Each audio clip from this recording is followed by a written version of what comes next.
हमीरपुर में सिट्टू द्वारा प्रेस वार्ता का आयोजन किया गया, जिसमें सिट्टू के राष्ट्रीय सचिव कश्मीर सिंह ठाकुर ने प्रदेश सरकार पर जमकर निशाना साधा है। उन्होंने कहा कि प्रदेश सरकार द्वारा मंडी में 4 साल पूरे होने पर जश्न मनाया जा रहा है। जश्न में शामिल होने के लिए सरकारी कर्मचारियों को शामिल होने के लिए 22 दिसंबर को सरकार द्वारा आदेश जारी किए गए हैं, जिसमें प्रदेश के सभी महकमों को अधिक से अधिक संख्या में लोगों को लाने के लिए कहा गया है, जिसकी सिट्टू जमकर निंदा करता है। वहीं राष्ट्रीय सचिव कश्मीर सिंह ठाकुर ने प्रदेश सरकार पर जमकर निशाना बोला है। उन्होंने कहा कि 27 दिसंबर को मंडी में सरकार द्वारा 4 साल पूरे होने पर जश्न मनाया जा रहा है, जिस पर करोड़ों रुपए खर्च किए जा रहे हैं। प्रदेश पर 65,000 करोड़ रुपए का कर्ज हो चुका है, लेकिन सरकार जश्न मनाने में जुटी हुई है। वहीं सिट्टू के राष्ट्रीय सचिव कश्मीर सिंह ठाकुर ने कहा कि देश के प्रधानमंत्री नरेंद्र मोदी देश को बेचने में जुटे हुए हैं। हिमाचल प्रदेश के हवाई अड्डों को बेचने का काम किया जा रहा है। उन्होंने कहा कि बैंकों का निजीकरण किया जा रहा है, जिसके चलते लोगों को रोजगार के साधन उपलब्ध होने में दिक्कत पेश आ रही है। सरकारी संपत्तियों को बेचने का काम मोदी सरकार में किया जा रहा है, जिसका सिट्टू कड़ा विरोध करती है। सिट्टू के राष्ट्रीय सचिव कश्मीर सिंह ठाकुर ने कहा कि 23 फरवरी को देश की 10 ट्रेड यूनियन इकट्ठी होकर मोदी सरकार के खिलाफ जमकर विरोध करेंगी। इस दौरान हमीरपुर में 10,000 मजदूर सड़कों पर उतरकर मोदी सरकार का विरोध करेंगे। सरकार कह रही है खजाना खाली है, 65,000 करोड़ रुपए का कर्जा है और ये सरकार जश्न मनाने लगी हुई है। अब इससे पता लगता है कि सरकार का दिवालियापन जो है ये नज़र आता है। और जश्न कहाँ मना रहे हैं? जहाँ कुछ महीने पहले चुनाव हारे हैं, मंडी में लोकसभा का चुनाव हारे हैं, 3 विधानसभाएं हारे हैं, वहाँ जश्न मना रहे हैं।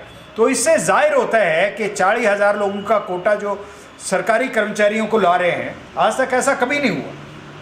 सरकारी खर्चे से सरकारी कर्मचारी कभी किसी पॉलिटिकल रैली में नहीं जा सकता। उन कर्मचारियों को ज़बरदस्ती इस आदेश के माध्यम से डीसी को ऑर्डर किए हुए हैं, एमडी ट्रांसपोर्ट को ऑर्डर किए हुए हैं कि आप उसमें तालमेल करो। ब्रेकफास्ट का इंतजाम भी है और लंच का इंतजाम भी है, दारू का अपना अपना लिखा नहीं है, पर होगा ये भी इंतजाम, कागजों में नहीं इस तरह का इंतजाम होता। इस तरह से लोगों को जो है गुमराह करके जो है वहाँ पर लाया जा रहा है। हम समझते बीजेपी के लिए इससे बड़ी शर्म की बात कोई नहीं होगी और सत्ता का दुरुपयोग है।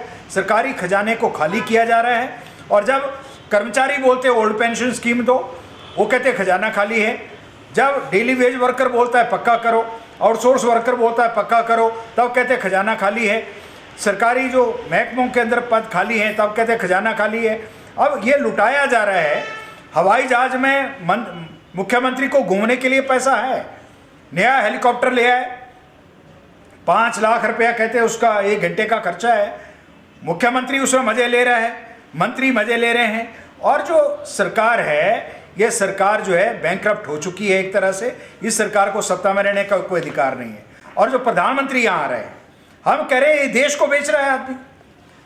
कांगड़ा का हवाई अड्डा बेच रहा है, मंडी में कहते हैं हवाई अड्डा बनाना है। लोगों की ज़मीनें जो है कब्जा करके जो है वो बड़े अदानी अंबानी को देनी है। अभी 2 बैंकों को निजीकरण करने का बैंक के कर्मचारियों ने हड़ताल किया, अभी 2 दिन का। बैंकों का निजीकरण किया जा रहा है, LIC का निजीकरण किया जा रहा है, बंदरगाहें बेच दी सारी, रेलवे को बेचने का खाका तैयार कर दिया।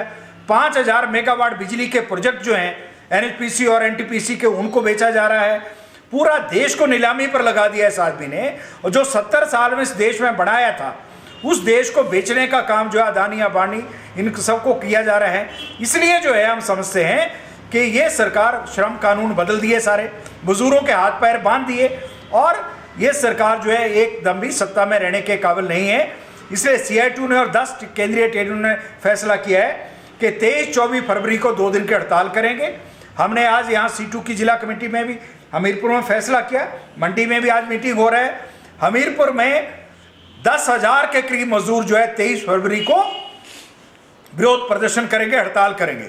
24 फरवरी को अपने अपने जो कार्यस्थल हैं, उनके काम करने की जगह हैं, वहां पर जो है प्रदर्शन करेंगे। इस तरीके से जो है इस सरकार का, हिमाचल की सरकार का विदाई भी तय है और ये दिल्ली की सरकार का विदाई भी तय करना पड़ेगा।